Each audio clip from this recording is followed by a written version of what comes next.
Hi everybody, it's Jen. Welcome back to my channel, Hallmark Plus More, where you watch and talk about shows, movies, mysteries, Hallmark ornaments, and anything else that floats our boat.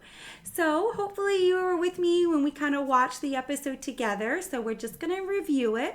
And this is NCIS Origins Season 1, Episode 3. So there's a lot of information in this episode. The last episode last week kind of left it off with Frank's and Layla kind of having this conversation where he basically, talks down to her, makes some comments, and Layla kind of came back with, hey, if you're going to talk to me this way, I'm just going to go to Wheeler, right? I'm just going to go to your boss. And Frank's was like, well, you know what? He thinks women are a distraction too, and, he's not really going to do anything, basically, is what Frank's was implying. And Layla was like kind of taken back by it. Because I feel like, in the workplace, even now, 2024, if you feel like you're being disrespected or harassed, they always tell you when you first start a job or the employee handbook, go up the chain, go to your boss's boss or go to HR or go to somebody that you feel comfortable with if you feel like you're being disrespected or being, discriminated against. And in this case, Layla feels like she is being discriminated against. This sexism that Frank is kind of disrespecting her with some of the words that he was saying. So that's kind of how the last episode ended. And then the beginning of this episode, you kind of see a continuation of that, right? At the crime scene, Frank's goes up to Layla and says, look, I just want to apologize. Or he says, Trish said that I should apologize. And Layla was like, so are you sorry? Are you apologizing? And Frank's was like, I'm apologizing. That's what I was told to do. So I feel like Layla kind of took it as like, okay, whatever. Like you're saying the words, but you don't mean it. You're apologizing because somebody told you to, not because you think what you said to me was wrong and sexist. So I feel like, it was kind of pointless for Franks to say that, but I think that just kind of they did that in the show and took that time for that conversation to kind of show that persona of Frank's. I mean, that's who Frank's is, right? And we expect that from him. I'm not surprised seeing that. If you watch the regular NCIS, an adult Franks, a retired Franks, you still see him in episodes and hear about him from Gibbs. He's sexist, right?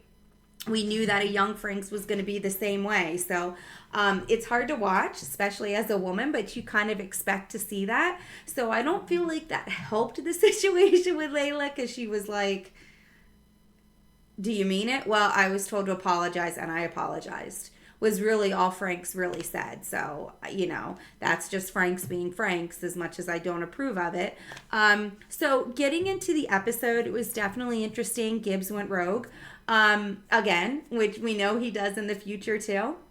But I had a feeling that there was something else going on with the security guard, right? Like I felt like there was just more to that story. He wasn't telling us everything.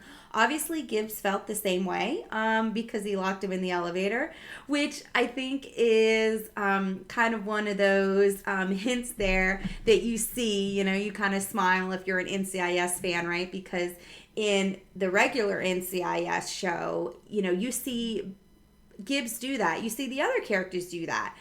They pull that emergency in the elevator, and that's where there's no cameras, and that's kind of where they have these one-on-one conversations. So, maybe this was the first time Gibbs did it. He pulled it, and obviously, with the boot, it broke off.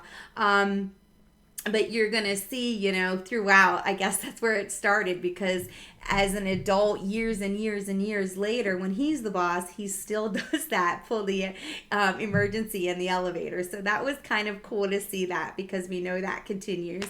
And, even though he knew there was something else going on, it was mentioned that Gibbs thinks he was a good guy or that he had good intentions. So then we find out later. I do like that I was thinking that about the guns and I was right. They were taking the toys. They weren't taking toys. They were taking toy guns. And that's what I thought was interesting when they open up the box. I'm like, this isn't a Barbie doll. This is like a water gun, like a toy gun. Why do they have water guns? Oh, they're probably taking the real guns and putting them in fake guns. And I was right. That's what they were doing. But he wanted to send them overseas, right? He was on a mission. And when I heard that he was Marines, I was like, oh, Gibbs is Marines. There's a connection there. You know, they had the same training. There's something going on there, right? He just has a gut feeling, you know, so to speak. And he did do the research. When they show that scene where they were all reading information, Gibbs was like at that part of the desk and he was just reading page after page. And then he found what he was looking for, you know, that he was in a unit, which is terrible. I mean, it said that when men, women, and children were terrorized, I mean, they were basically tortured and then killed by a death squad hanging on a tree. I mean, I can't even imagine. That's absolutely horrendous. And to be able to witness it, or, you know, going through and seeing that, and then seeing that some families survived. So that's what he was doing. He stole the guns and put them in the toys to send to this church where he hid some of the surviving family members, so they can protect themselves from this death squad. Because like the security guard said, they're eventually going to sweep that church and find those surviving family members and torture them and kill them like they did everybody else.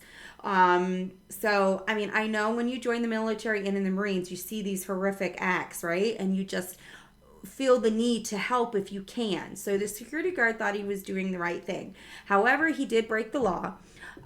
So, I mean, I agree with Frank's. Like, his heart might have been in the right place, but he broke the law. He needs to pay for that. This whole Mothman fantasy, fake thing they had going on, it ended up killing somebody because it spooked him. He drove over his friend because him and his friends were doing this camera thing, making up this moth person.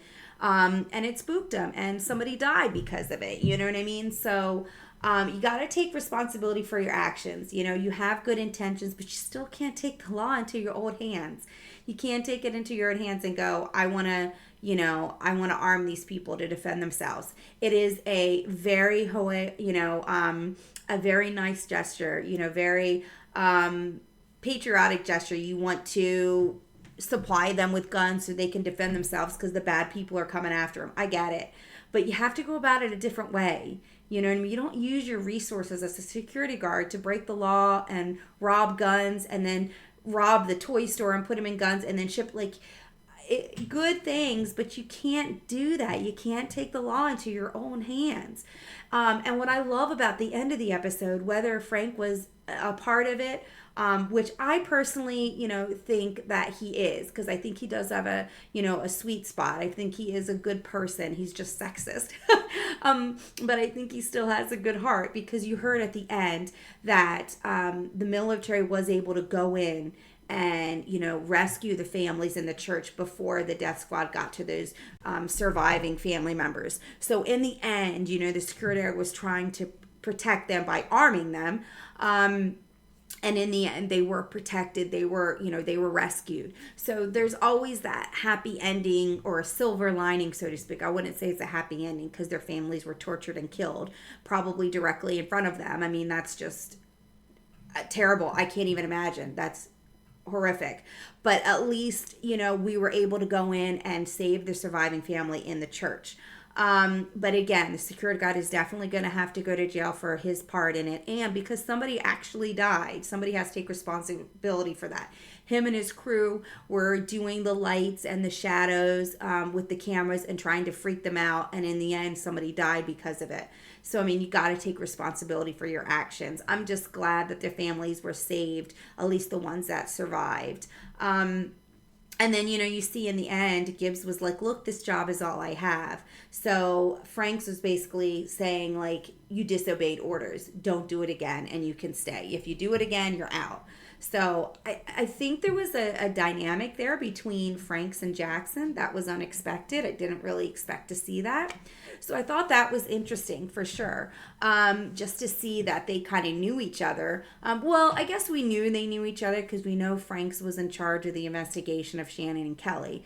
But we didn't know that Jackson talked to him about Gibbs's job. So I thought that was interesting that, Jackson, Gibbs actually went to Frank's house. So that was definitely an interesting kind of side side conversation that we saw. So, I mean, the episode was a good episode. Like I say, I'm glad the families were saved in the end.